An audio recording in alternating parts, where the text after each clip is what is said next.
My name is Clara. I still remember the first time I saw that house. It was big and quiet, with white walls and shiny windows. I stood at the gate and looked up. It felt like a dream. I had never been near a house like that before. I was not rich. I was not special. I was just a maid looking for work. The job was simple: clean the floors, wash the windows, serve food, and speak only when asked. I took the job because I needed money. I had no family to help me. My father passed away. My mother lived far away and was sick. I sent money to her every month. I lived in a small room behind the kitchen. It had one bed, a table, and a chair. That was enough for me. The owner of the house was Mr. Donovan. He was a serious man. He wore black suits and shiny shoes. He walked fast and spoke little. Everyone was afraid of him. No one smiled when he was near. He never looked at the workers. He only spoke to his assistant or to the guests. I cleaned the same floors he walked on, but he never saw me. Not really. Before we continue with the story, I'd love to hear from you. Which part of the world are you listening from today? Leave a comment below. And if this story touched your heart, please subscribe for more simple and emotional English stories. I tried to stay out of his way. I cleaned early in the morning and late at night. Sometimes I saw him reading near the fireplace. Sometimes I saw him walking in the garden. But we never spoke. He was too far from my world. I was nothing to him, and that was okay. I didn't expect more.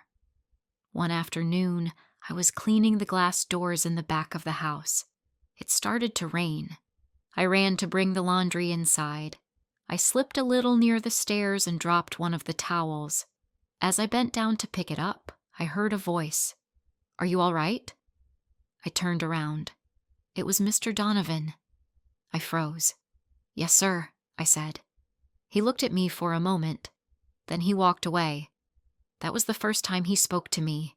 Just 3 words, but it stayed in my mind all day. Why did he stop? Why did he ask? I told myself it meant nothing. I was just in his way, and he was being polite. A few days later, it rained again. The lights in the house went out. We had candles ready, so I lit one and walked to the kitchen. I saw a shadow in the hallway. It was Mr. Donovan. He stood near the window looking outside. I stopped. He turned around slowly and said, "It's quiet tonight." I nodded. "Yes, sir." "Do you feel scared in the dark?" he asked. I shook my head. "No, sir. I'm used to it." He looked out the window again. "I'm not," he said. Then he sat down on a chair and closed his eyes. I didn't move. I didn't know what to do. Then he said, "You can sit, Clara. I won't bite." My heart jumped. How did he know my name? I sat on the other chair. We said nothing for some time. Then he spoke again. "This house is big, but it feels empty." His voice was soft now. He looked tired, not cold. He didn't look like the rich man I knew. He looked like someone who had no one to talk to. I listened. I didn't speak. I didn't ask questions. He just needed someone near. That night, he stayed there until the lights came back. Then he said, "Good night," and walked away. The next day, I thought he would go back to normal. But he didn't. He looked at me when we crossed paths. He asked if I had eaten. Once, he even brought 2 cups of tea to the garden and gave one to me. "5 minutes," he said. "Just a short break." The other workers began to talk. They looked at me with big eyes. One said, "Clara, be careful. This is not your world." I said nothing. I didn't ask for his attention. I didn't plan it. It just happened. Slowly, I began to see him not as Mr. Donovan, the cold man in suits, but as someone else. He liked silence. He liked walking in the garden. He didn't smile often, but when he did, it was real. I saw it. And I started to feel something I tried to stop. A soft feeling, warm and quiet, deep in my chest. I told myself it was wrong. I was a maid. He was my boss. We were from different lives. But feelings do not ask for rules. They come like the rain, slow at first, then all at once. And I didn't know it then. But everything was about to change. Very soon. Days passed, and I tried to stay quiet. I still did my work early. I still lived in the small room behind the kitchen. But something inside me was not the same. Each time I heard Mr. Donovan's footsteps, my heart beat a little faster. Each time he looked at me, I felt warm and nervous. I started to notice little things. He always drank tea without sugar. He liked to read near the fireplace after dinner. He sometimes forgot to eat lunch. I noticed these things without trying. They became part of my world, like air.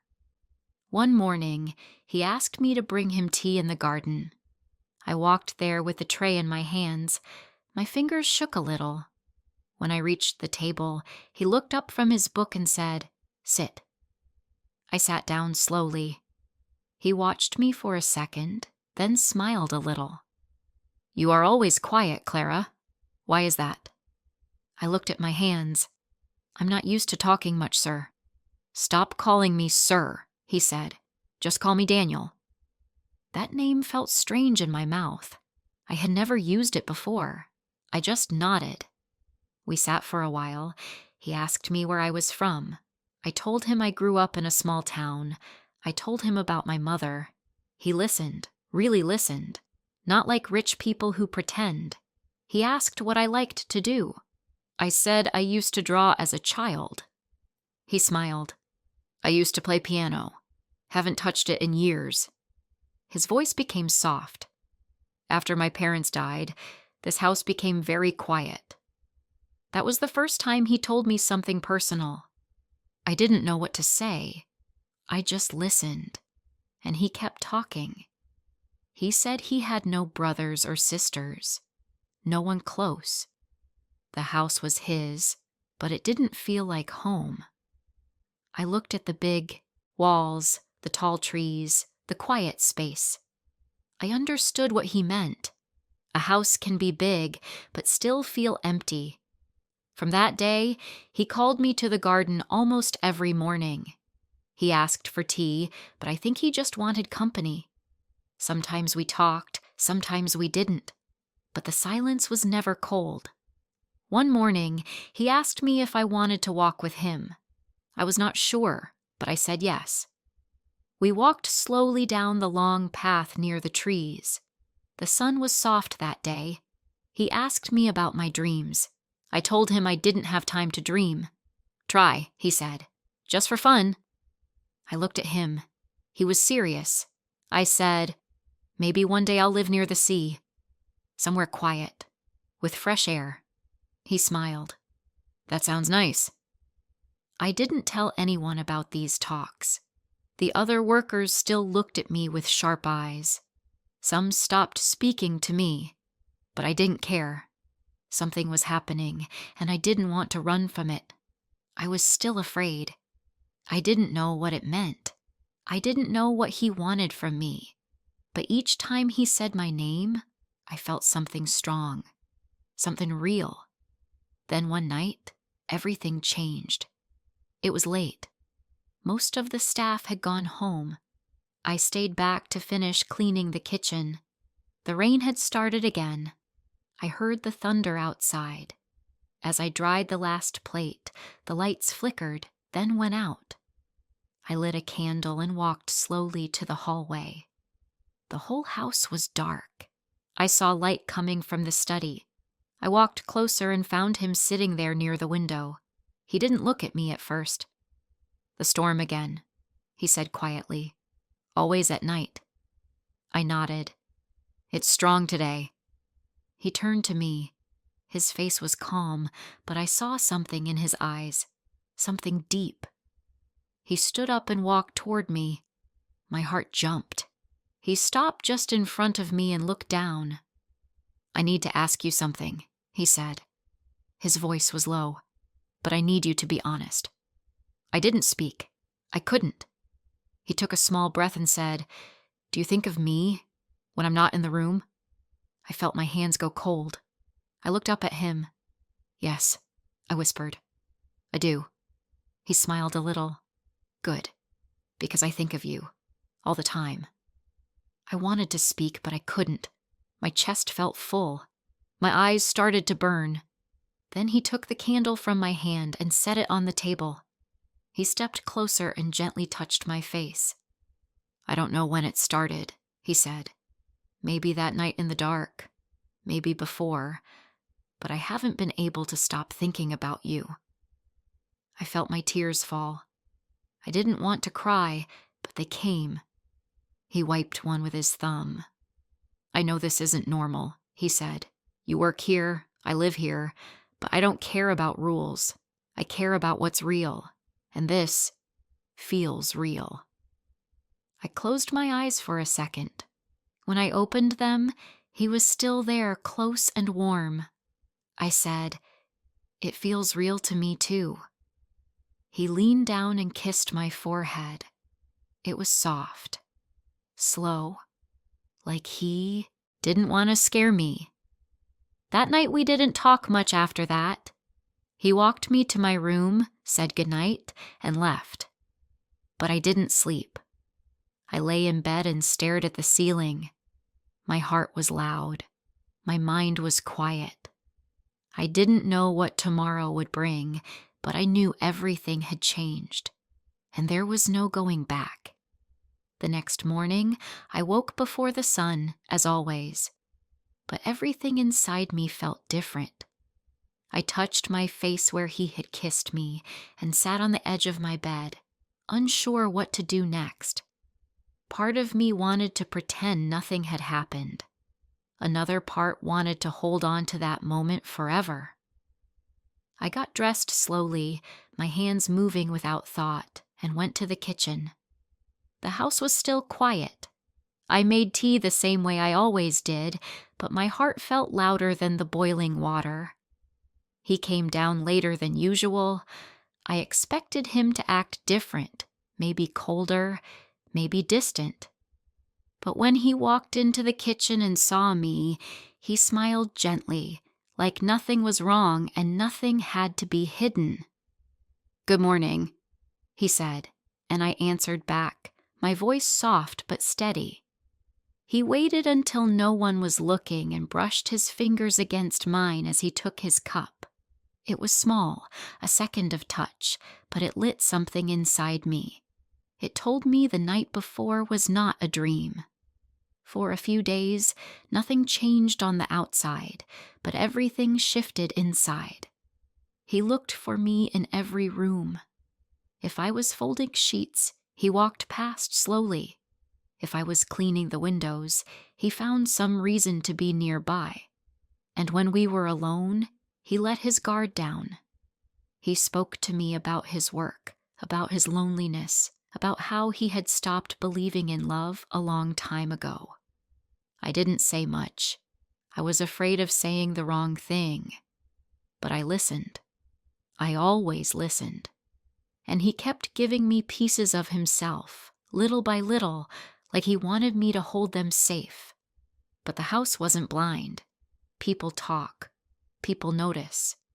Some of the other staff started to whisper when I walked by. One of the older women stopped talking to me altogether. At lunch, no one sat near me. I heard someone say, "She thinks she's better than us now." I wanted to shout, to say I didn't ask for this, that I was just as lost as they were, but I stayed quiet, like always. The distance from them hurt, but I couldn't let it show. I just did my work and kept my head down. Daniel noticed. One evening, while we sat in the study, he said, "They're treating you badly." I tried to lie. "No, it's fine." But he saw through it. "It's not fine. You shouldn't suffer because of me." I looked at him, unsure. "You didn't do anything wrong." He shook his head. "I did.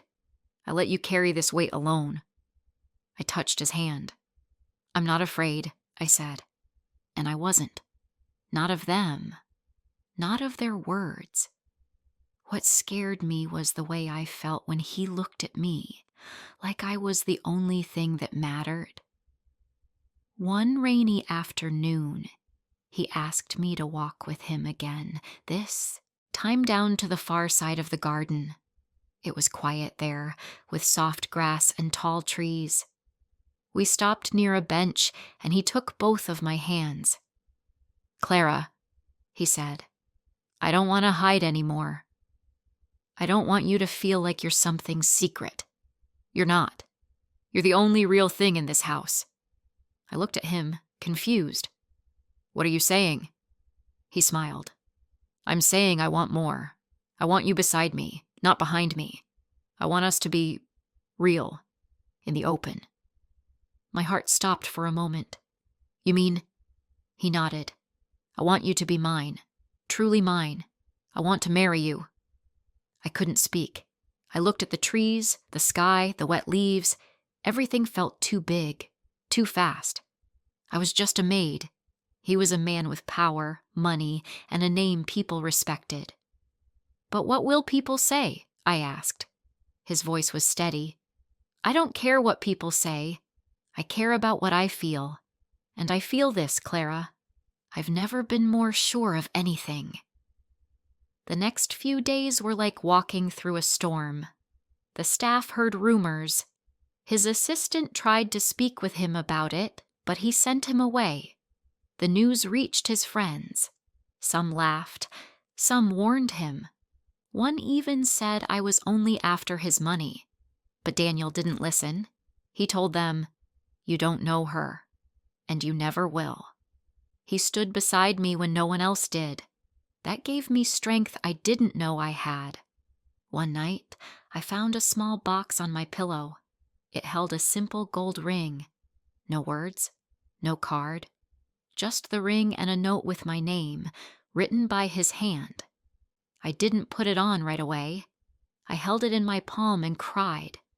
Not because I was sad, but because I never thought this life could happen to someone like me. A week later, he asked me to come to the city with him. He said he had something to show me. We drove quietly, the wind soft against the windows. When we stopped, he led me to a small house, clean and bright. "It's ours," he said, "if you want it, if you want this life with me." I turned to him. I saw the man I once feared, the man who once looked past me. Now he looked only at me. And in that moment, I knew.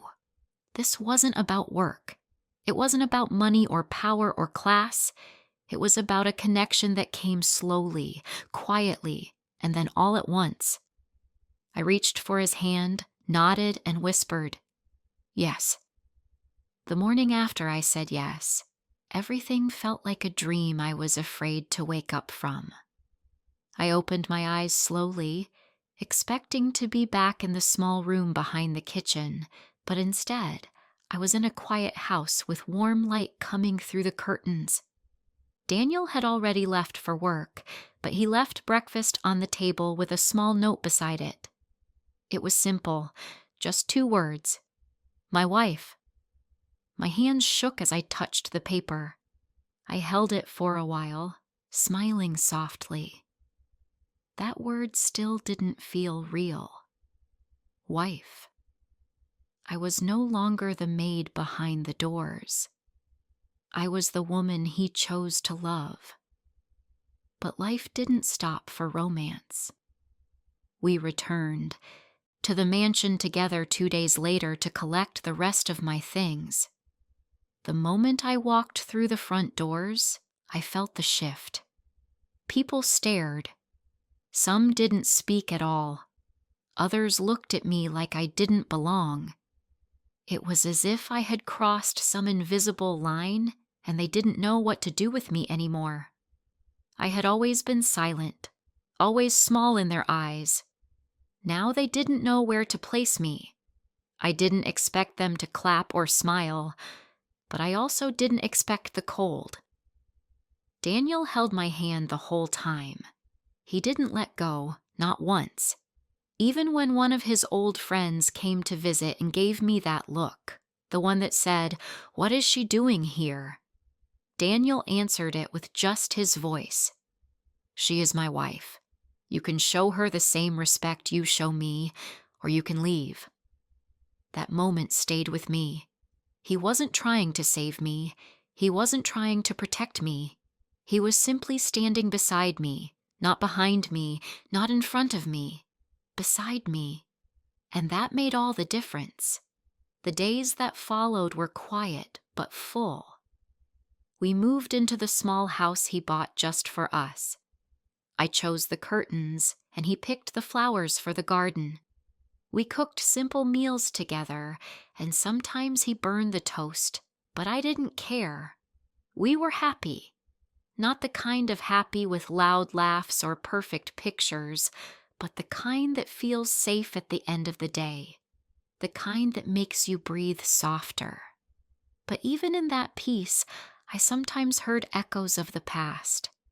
I heard voices in my mind, people who said I wasn't enough, people who looked down on me, who laughed at the idea of a maid marrying a man like him.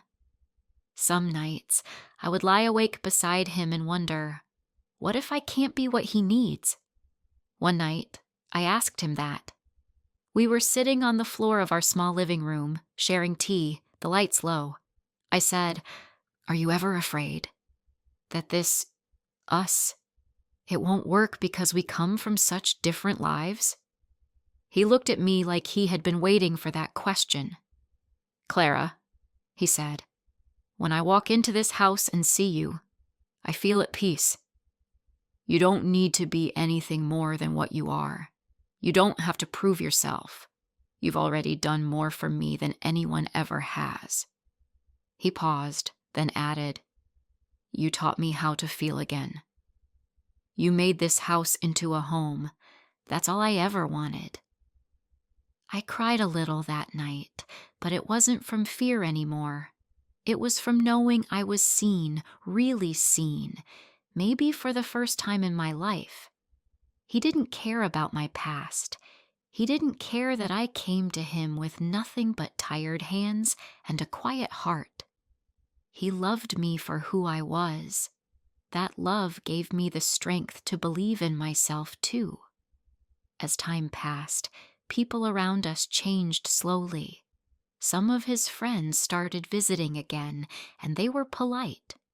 They didn't say much, but they looked me in the eye. That was enough. The workers from the mansion began to soften too. One day, the cook from the Fai's big house sent me a basket of fresh bread with a note that said, "I was wrong about you." I stood at the door holding the basket for a long time. It felt like more than bread. It felt like a bridge back to something I thought I had lost. Daniel and I kept building our life. We didn't live loudly. We didn't travel the world or throw big parties. We just woke up together each day and said good morning.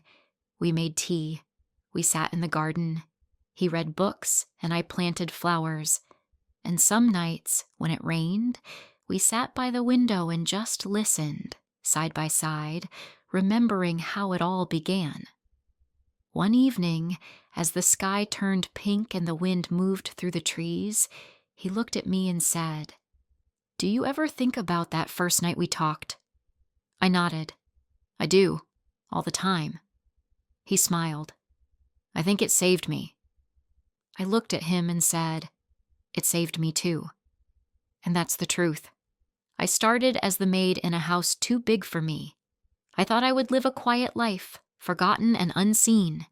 But one moment, one rainy night, changed everything. I was not looking for love. I was not trying to be chosen. But love found me anyway, in the quiet, in the dark, in the most unexpected place. And it grew. It grew into something real, something strong, something that no one could take from us. Now, when I look at my life, I don't see riches or power. I see a man who loves me. I see a home that feels warm. I see a heart that is full. And I remember that love does not follow rules. It follows truth. And sometimes the truest love grows from the simplest moments.